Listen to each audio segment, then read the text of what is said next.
Well, good evening, good people and Eagle fans. Mark Holmes here. And as always, I want to say thank you all for watching, commenting, subscribing, and being part of the Joe Boo Sports Report.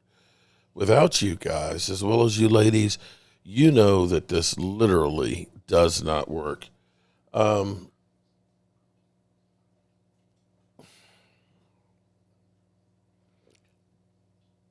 So much for a truce with Overshone passing away.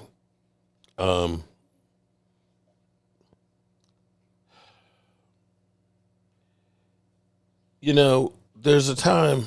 I'm trying to put this the right way. I lost my cool tonight because I get tired of the same crap over and over again. I get it. Eagle fans, you got a good team. You got an ownership and a general manager that's doing things, really good. You won the Super Bowl. You're the king dog. The thing is you don't have to constantly, every single day, blovate about how great you are and that everything that the Cowboys do is always just so stupid. At some point, we get it. You get tired of it. Seriously. I'm glad you got good times right now, but understand, good times don't last. And at some point, when we're here on a Cowboys channel, you're a guest. You don't have to be here. And, when you had a week like we've had, and we're actually just trying to feel decent about some moves that we made, you still get bitch slapped. Oh, you're just so you suck. What about your? And I'm not even going to go into all of it. It's just like, you know what? At some point, you just get fed up with it, and you are cornered and caged, and you lash the F out. But this is my channel, and some of the things that happen on it, everything that happens on it, is a reflection of me, and you are in my house. And when I say enough is enough, that's it. At least respect somebody's wishes. And that's all I'm going to say about that. So the question here is, and what started this whole situation was, when we made the move with Micah Parsons, the first reaction is, oh my God, how can we not go and keep Micah Parsons? But the Cowboys have always had this thing where they pay maximum money to a player and then they scrimp on every other position. And then that player, if they don't perform, you got nobody else to rely on. You're a one-trick pony. And so now the Cowboys are actually trying something different. And you can argue about whether or not the moves that they're making will be good ones or not. That's only time will tell. But when you look at this, what the Cowboys are trying to do is, instead of being a conveyor belt of guys that are on their way out, signing old guys like Dontari Poe or Gerald McCoy or Emerson Griffin or Clinton Ha Dix, they've actually decided, we're going to go ahead and we're going to get some real talent on the interior defensive line. And we're going to try and spread the wealth as much as possible to do as many things. And I look at this and I say, you signed Osin Digizua. You ended up trading for George Pickens. I hope that you were able to re-sign him because we've needed a number 2 wide receiver since we fire-sailed Amari Cooper. Yes, you didn't sign Micah Parsons, but you have made moves and still have a number 1 draft pick, that you can use to try and get somebody else. So the question here is, was that a good move? Now, you can argue about the Cowboys over the last 30 years. This is totally different than what the Cowboys have done in the last 30 years. They've done more trades this year than they've done in forever. I mean, you can look back and say they traded for Amari Cooper, and that's about it as far as major trades since Roy Williams. Yeah. And now you've made quite a few of them. And that's what actually was good for the Cowboys. And the thing that happened tonight was trying to point that out. And I'm just getting bitch slapped about, well, the guys that are picking people. And I'm going through and I'm saying, when you think about having the Cowboys having 2 first-round picks, and you think about this is the list of players that they've drafted the last 15 drafts. Des Bryant, Tyron Smith, Morris Claiborne, Travis Frederick, Zach Martin, Byron Jones, Zeke Elliott, Taco Charlton, Leighton Vander Esch, CD, Micah Parsons, Tyler Smith, Mozzie Smith, Tyler Guyton, and Tyler Booker. There's only 3 complete misses on that whole list. That's it out of 15 picks. So, yes, I actually feel pretty good about them picking first-round picks. Second-round picks is where we've had a problem. Rich Eisen had Kurt Warner on, and they had a discussion on whether or not it was a good idea to move on from Micah Parsons. Let's go to the tape. This one, Kurt Warner, if I had told you back in the summer when this deal with Micah Parsons was going down, right? If I had told you that Jerry Jones could trade Micah Parsons for Kenny Clark, Quinnen Williams, and a first-round draft choice, would you have made that trade?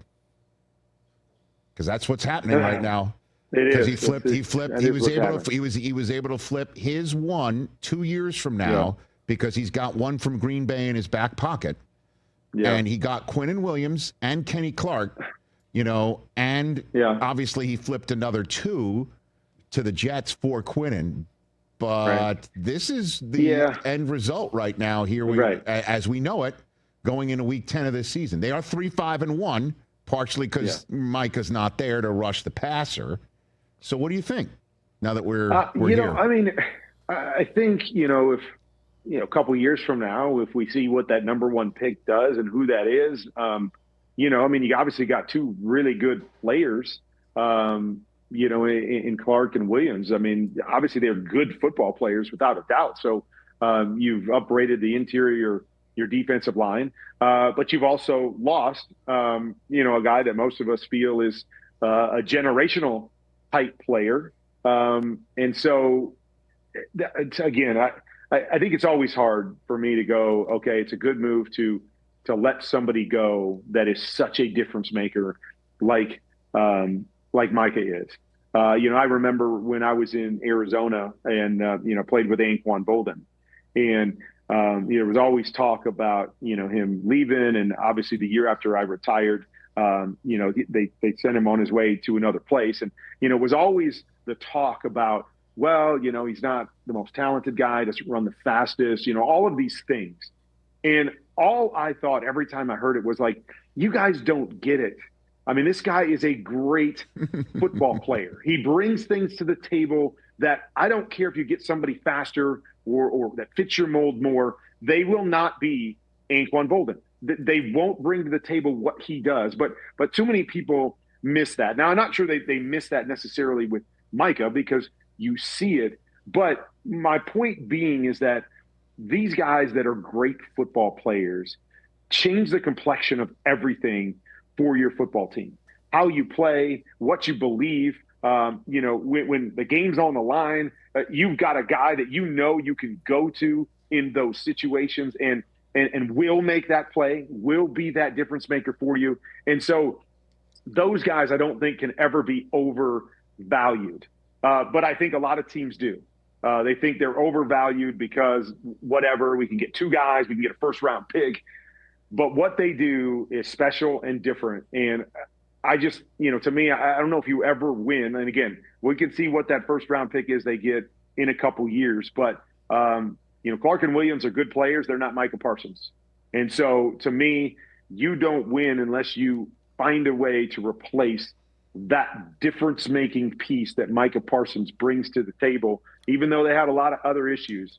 That difference-making piece is what this game is all about. At the end of the day, there's a lot of parity in this league. Mm-hmm. What separates the great teams from everybody else are having enough of those kind of players that in the moment make the play that are difference-making plays, and that's what it's all about. And so it's hard. I'm hard-pressed to think that the Dallas is has won this trade. This trade battle that they've been on by letting Micah Parsons walk out the door. Hey, you made it all the way to the end. Thanks for that. We did, and so did you. So the question is, and I guess it's really going to be time will tell. What I hope for is this, and I've said what the only. I mean, let's be real. Most people are looking at this and saying it's a little too late for the Cowboys, and you're probably right. But we do know that at this time in 23, the Green Bay Packers were 3-6, and they went on. Ended up winning the next 3 games. They lost 2, won a few more, and ended up making the playoffs, beat us, and made it to the divisional round. Football is crazy. And for, when I'm listening to, Eagle fans saying, oh, well, you want to be a wild card team and just lose? If this team starting out with a new coach, with one of the toughest schedules in football, that started out with one of the historically bad defenses, that has to go through and end up playing the Eagles, playing Kansas City, playing Detroit, Minnesota, and the Chargers, and somehow makes it to the playoffs, you can't tell me that that's a failure. You can't tell me that. And if nothing else, this is your preseason for the 27 season. So, yeah, I do want to try and win some games. I do. Because we'll find out, what is Matt Everfuss at this point? Does he need to be replaced? Which guys are viable in this defensive system? And getting to know and getting some cohesion with the team. We'll see how all this goes. And for everybody who was in the chat and everything that didn't come in for what they got in our live stream, I apologize. And we'll do things differently going forward. I appreciate y'all, and I'll see you soon.